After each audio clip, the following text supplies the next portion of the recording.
حافظ نعیم الرحمان نے سندھ اسمبلی کی جیتی ہوئی نشست لینے سے انکار کر دیا۔ ادارہ نور حق میں نیوز کانفرنس میں حافظ نعیم کا کہنا تھا کہ چیف جسٹس سپریم کورٹ سے اپیل ہے کہ فارم 45 کے مطابق رزلٹ دیے جائیں۔ بولیں کہ خیرات کی سیٹ نہیں چاہیے، اپنی سیٹ واپس کرتا ہوں۔ الیکشن کمیشن نے قوم کے 30 ارب روپے ضائع کر دیے۔ ہمیں نہیں چاہیے خیرات کی یہ سیٹ، ہمیں ہمارا حق دو، جو جیتے ہیں ان کو جتاؤ۔ جو سیٹیں بانٹی گئی ہیں، جو بٹوارہ کیا گیا ہے، یہ انتہائی بدترین ایک داغ ہے، دھبا ہے، سیاہی ہے جو الیکشن کمیشن نے ملی ہے۔ اور الیکشن کمیشن ظاہر سی بات ہے کہ آزاد نہیں ہے اس ملک میں۔ الیکشن کے نام پر 38 ارب روپے ضائع کر کے قوم کے، آپ کو اگر ہاتھ سے لکھے ہوئے رزلٹ دینے تھے تو یہ تماشا کرنے کی کیا ضرورت ہے؟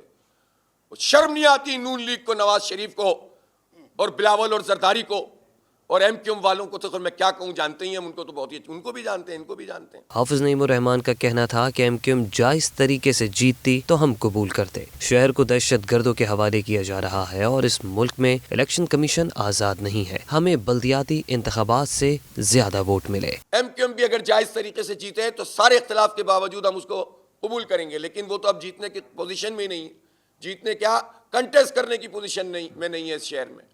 لوگوں نے ان کا جو حشر کیا ہے، آپ کا الیکشن کمیشن اور آپ کیا کر رہے ہیں اس قوم کے ساتھ تماشا، اس کراچی کو دہشت گردوں کے حوالے کیا جا رہا ہے۔ حافظ نعیم الرحمان کا یہ بھی کہنا تھا کہ جماعت اسلامی کا واضح موقف ہے کہ انتخابات میں بدترین دھاندلی کی گئی۔